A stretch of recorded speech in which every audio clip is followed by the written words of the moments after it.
In this video, I will print some photos from Ghent from 2020. And also, I want to discuss a little bit of my progress in a darkroom and with the film. I tried to order new scanner for 120 film, which is Plustek Optiflex 120. And unfortunately, this is a huge problem today on the market with the electronic components and the small companies. So the next production run of this scanner will be probably in September, and so far it's impossible to buy anything new from the 120 scanners. So it means I will try to improve my printing skills and probably invest more in a chemical part of my darkroom. But for now, let's load the negative inside the glass carrier and start the alignment process on the easel. This negative strip is actually coated gold 200 on the 35mm camera Leica M4 II, and it's a little bit overexposed by the chemical development. In this case, I just want to improve the contrast on the picture and make the colors more vibrant.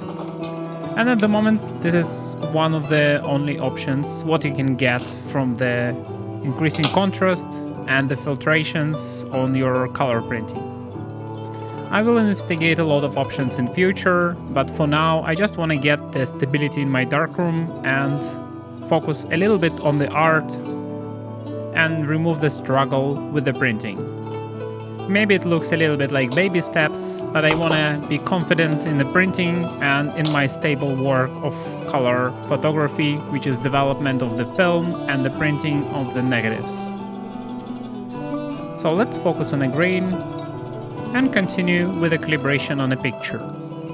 As I mentioned in the previous videos, it is important to actually crop the borders of the negative because it's changing the overall brightness of the average picture with the diffuser. So it means you can be a little bit off with the exposure, with the color. So you can even crop the picture a little bit more if you want to precisely measure some spots on your negative. And after a quick calibration procedure, you will get the settings for the neutral gray on the whole picture, and from there, technically, picture should be properly exposed and correct with the white balance. So the first technical part, it's quite important because it's an initial stable set point of your work. If you cannot print stably the neutral gray points, it means you cannot adjust it in future and get reproducible results. This is why at the moment I'm focusing more on the craft, on making one by one simple prints with not really crazy corrections, but to get a good color balance and train my eye to make adjustments based on my color perception and how the scene should look like, what is the optimal brightness for this scene, and so on. Imagine it's like you taking your first digital camera, put it completely in manual and put JPEG only. And you can describe it as a first step of creating the good negative. And the next step, you just turning the camera in a RAW mode, and from RAW mode you have small increments of adjustments. So for example, the first sector inside your Lightroom, so only a little bit of shadows, a little bit of exposure, and a little bit of white balance. And the whole idea behind it, you just creating the picture, which is already straight from the camera, looks great. I'm a big proponent of the picture straight from the camera, and unfortunately in the modern world, for some reason, some people forget that if you want to make a good picture, the scene itself, looked by your eyes, should be already looking good, and the camera is just a tool which is allow you to crop the scene how you like. So my developments of the print, I usually start with one small test strip, and if I need to make any corrections after my calibration, I'm using test printer. In the previous videos, I show my full setup for RA4, and I'm still using the same setup with the stop bath and the washing bath and the final rinse bath. It's not really necessary, but in this case I just want to try if it will save up a little bit of chemistry in future, and if it doesn't make any sense to make additional steps in your printing. And at the moment I'm trying to find a good deal for Yobo CPP2 or CPP2 Plus or CP3 to optimize this process a little bit and to create more stable temperature for C41 development and development of this color prints. So let's quickly dry my print and check if I need any color corrections. And so far I really like the contours on this picture. You already can see the shadows a little bit dropped, so it's overexposed look on the coated gold. And because it was a early morning, you have a little bit bluish tints on the building, and at the same time rising sky and rising warm sun. So let's make with the same settings the full print and check if I have any technical mistakes or misfocusing or any types of deviation from the norm for this type of printing. So I made this print with a matte paper and I want to make one more print with a glossy paper. So let's quickly dry it and check what we have as a result of my endeavors here. I really like this system with the drum, and I still don't really understand what the point to run development with the trace.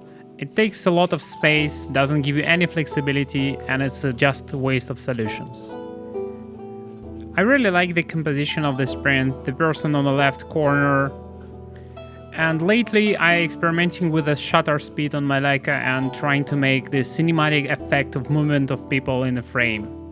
So I'm using usually 1/45th of the second, so it's a sync speed for flash on my Leica M4 II.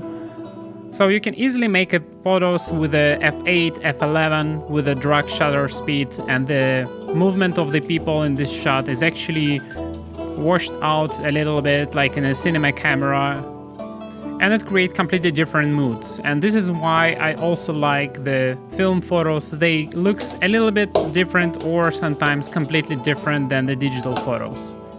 And trust me, most of the people don't even can imagine they're just creating the picture on 1/25th or 1/30th of the second on a digital camera midday. Because what the point? You have all the ISO in the world, and using f8 on 1/30th of the second doesn't make any sense. So let's compare second print with the first print, and because it's the same emulsion and kind of the same coating on the paper, just different gloss, I can easily transfer the same setting on the different print.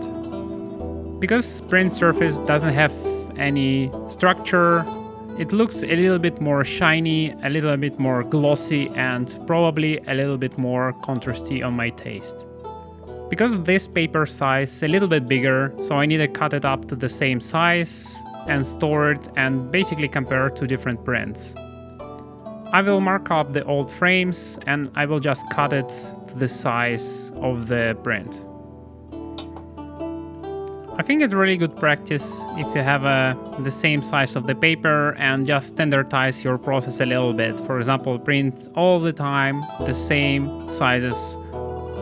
One small size, one medium size, and for example, one huge size of the paper. But for now, because I still have an old pack of the paper, I will just pre-cut it and have a two variation of the print. One is gloss and one is matte.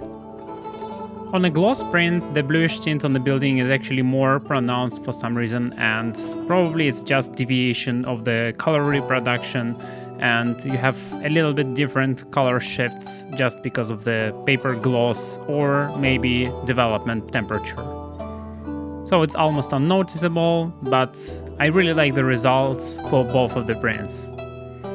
And that's it for today. Thank you for even small donations what you make.